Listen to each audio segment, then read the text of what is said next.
in here, we started construction in 2012. We purchased the property, started construction that fall. We actually opened and moved in 2013, and most every year since we've done some sort of addition. Right. 2015 we added some warehousing space, 16 we added some outdoor space, 17 we did some internal work, and then 18, back to 17 we did the additional warehouse expansion. Yeah, it kind of, we're trying to, follow the demand, and, as we need it, we kind of fill that space and find some efficiencies. And right now we're hoping to take a little bit of breathing room for a few years before we do any major capital projects. Right now it's utilizing the space that we have. We've got things kind of set up in a way that should make it pretty effective for us to do the various products that we do for ourselves and for our contract clients and everything that we're doing here.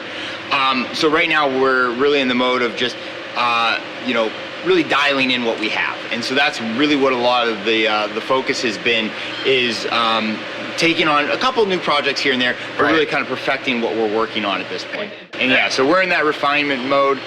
We really have, you always could say, I could always use this or that or this piece of equipment.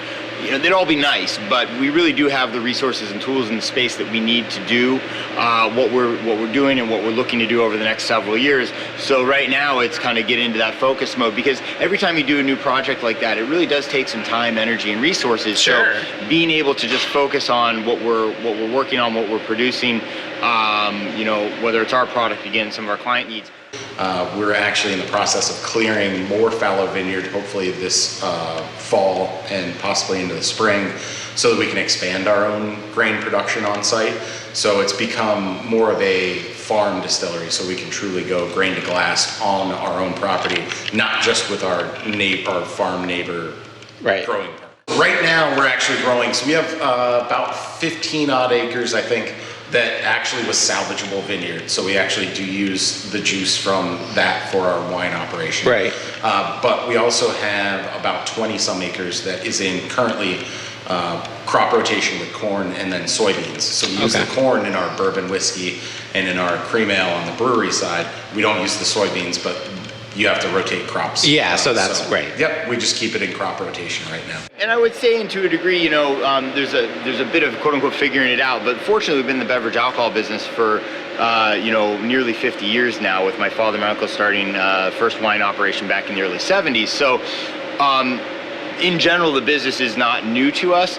Aspects of the distilled spirits business and certain components are newer, but that's been a good thing. Is it's all in the kind of same familiar vein of what we've been doing, and this is just an extension of that. Maybe take on some projects and things that we might not have otherwise done. We're really fortunate. We've got a crew that's been here. Some of the team, Joe and Steve, for instance, have been here over 10 years. Right. So we've got some seasoned staff that have grown with the business, so they've seen the evolution, they've seen the progression of things, and that's really helpful because there's a lot of institutional knowledge captured in the team. Right. And having people that have grown and added, those that have joined the team, have stayed with the team. So people that have added, if we went from 2 to 3 people and 3 to 4, 4 to 5, that third, fourth, fifth, sixth person, they're all still here. Wow. Which so really you just helps. keep adding your value. Right. We've only had a couple transitions on the brewery or distillery side in 6-7 years. The majority of people here, when they've joined and they've stayed, which is, I think, really, really important. It ensures that we're able to grow successfully because we're not constantly in a retraining mode. Do you experiment with the tasting room? Like, as far as, is that, I always wonder this about tasting rooms. Like, that's kind of like me having a little theater. You can come and watch like some really crazy cut of the show. So do you do anything like that? We do like to make smaller batches of things, specifically to put it into the tasting room. Try it out. It's where we're trying recipes out before they go into, say, full production or into distribution. Right. Trying to get to that scale is kind of tough sometimes because you can never really know how much of something to make. Right. So we have a malt whiskey that we have laid down. We also have a wheated bourbon that we've laid down. So we do have some of that experimental stuff in here, but it's just not. So malt whiskey sounds not great. Ready yet. And it's tough. I mean, we do go through it on the wine side of the business. We tend to have a little bit more turnover, right?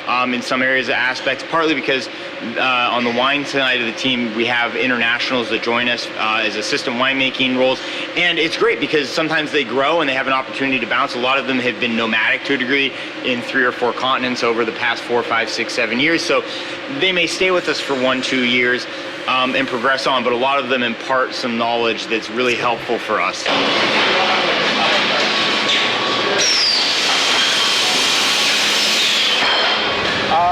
I think we've been in this location, we've been in this location, I think, for 5 years. Wow.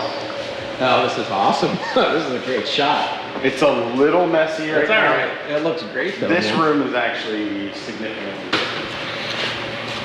So this is one of our aging rooms. This is what we call the small barrel room. So in here we have any of our barrels that are like 10 gallon, 15 gallon, up to 30 gallon. But this is predominantly our smaller cooperage that we like to have stacked up on pallets. Because these are actually rum barrels that we're aging for a contract client. And they began life actually as whiskey barrels in the United States. So a little bit of education as far as the life cycle of a barrel. To be called whiskey in the United States, it has to start out aging in a brand new barrel, brand new charred white oak barrel. Right. Once it ages whiskey in it, you can then transfer it and put other spirit in it. You just can't use it for whiskey again. Oh, you can't? Yeah. So a lot of times they'll send like entire container loads of barrels over to the British Isles, so Scotland and Ireland. So they'll send them down to the Caribbean for rum aging. They'll send them to breweries, but they won't use them for whiskey again. So yeah, my first degree actually, my undergraduate is in chemical engineering. Then I went on to graduate school in Australia at the University of Adelaide to study enology. So I worked in the industry there. I studied, I did research, had advisors both at the University of Adelaide and the Australian Wine Research Institute. So all provided me a really great opportunity to work in a really well-renowned industry, particularly at a time in the early 2000s, mid-2000s, that was, just Australian wine was going nuts all over the world. You had the launch of Yellowtail taking over brands, Barossa Valley Shiraz capturing a lot of great acclaim. So it's been a really good experience. But back to the nomadic point, winemakers, it's a transient thing. You go and you vintage hop around the world, northern hemisphere, right? And people find a home eventually. Some continue to maybe settle in for a couple years somewhere and then move on. They're looking for either a new challenge, whatever it might be. And so that's something that we treat that as a opportunity rather than as a threat. So while we have a transiency in that way, we have a lot of core staff in terms of cellar, production, and support team that have been with us for a while. And the new winemaking staff, an assistant that might join for a couple years, they're hopefully bringing in new ideas from a region that maybe I haven't had a chance to work in or travel or specifically have in-depth knowledge of. And what that does is it continues to build layers of knowledge and experience that we enhance our winemaking by doing that.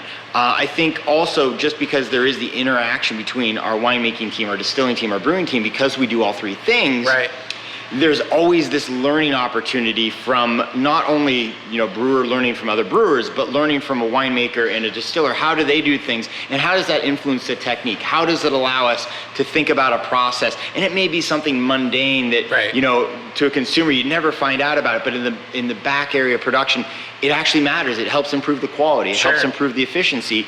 Or maybe it is something that pops out, like how to effectively co-ferment grape juice and beer and actually make a really great profile in terms of what our Grape Lakes, which is a Concord co-fermented wheat.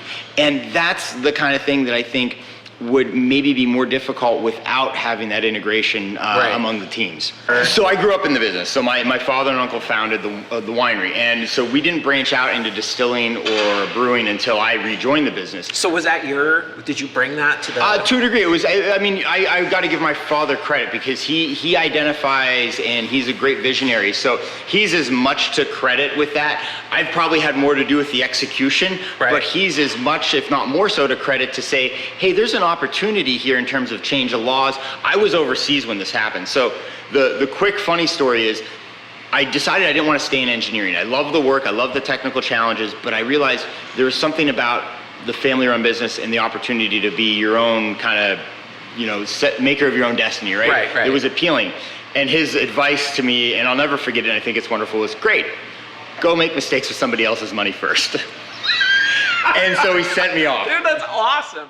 You're just making space, that's why they're vertically stacked. It doesn't matter if they're vertical or horizontal.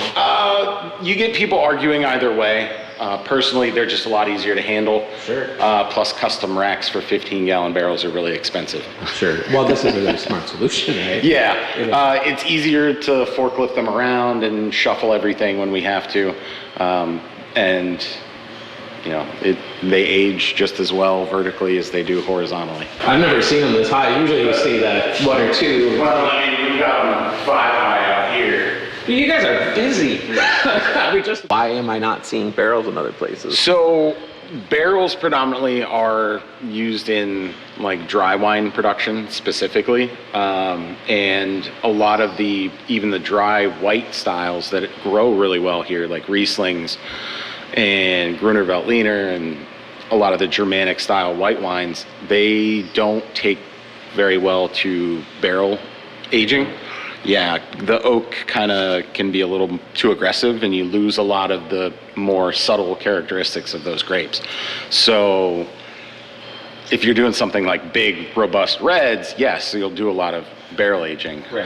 Chardonnay, that kind of thing. We were established in '72, so we were actually established. You guys were ahead of the curve. We're ahead of on the New York side. So our first operation, so I know this is focused on New York, but our operation was on the Pennsylvania side, and my father was very much involved with that, with gentleman Doug Moorhead, Presque Isle wine cellars that were very much at the forefront on the Pennsylvania side. So as much, if not more so than the others, with regards to whilst they had some grape farms before, in terms of the wine industry, we were probably one of the earliest entrants.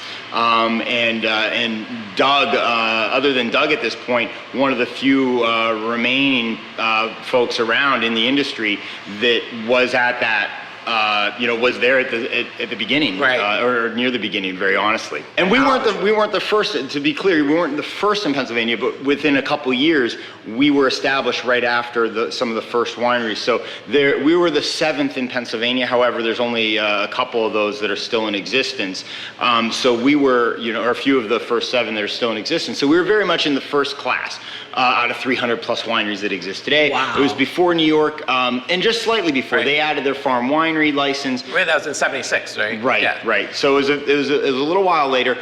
But yeah, it was. I would still say it's all in that same vein of they were all in that kind of early adopter class. Right. And because you got that state border, even though we're more similar region. Right.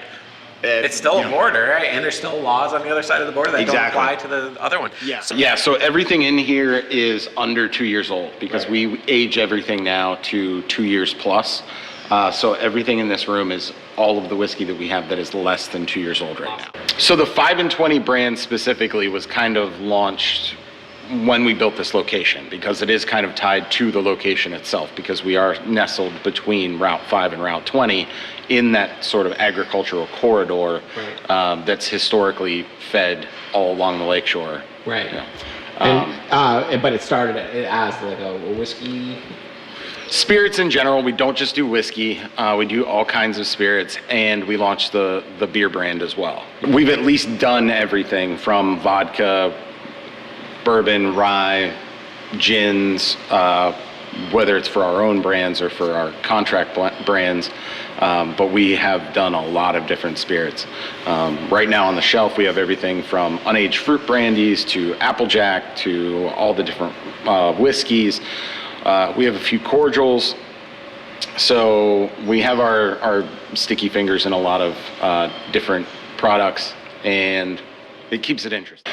We were actually the 4th or 5th distillery to open up in the state of New York since Prohibition.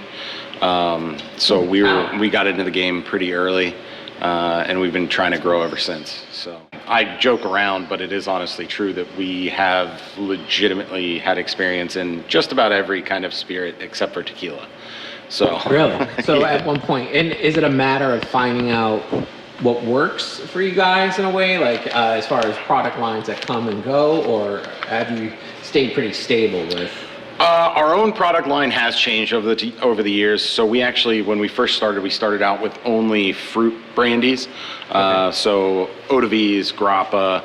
We did a lot of fortification spirit for our for wine brands like port, sherry, that kind of thing.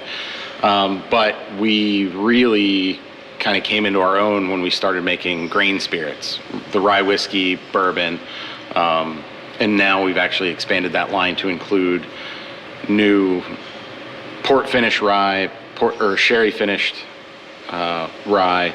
We have a number of different alternative barrel aged products coming out as well. So that's been fun to kind of play around with. Holy cow! Well, that's a lot. Man. Well, I mean, right now we've got sherry barrels that are up on top over there.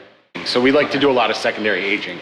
Because we have the brewery, the winery, and the distillery all under one roof, it allows us a lot more of a palette of different flavors that we can use, so we can mix and match different barrel techniques, different barrel styles. We can go back and forth between the winery, the brewery, the distillery, the That's awesome. winery, brewery. When you think about So, it, like, I mean, yeah. the fact that you guys are that well rounded. It gives us more of a palette of flavors that we can play around with when we're building products. And it makes you, I mean, I think as a company too, like, that's just, It's very unique. yeah. Very, I've never.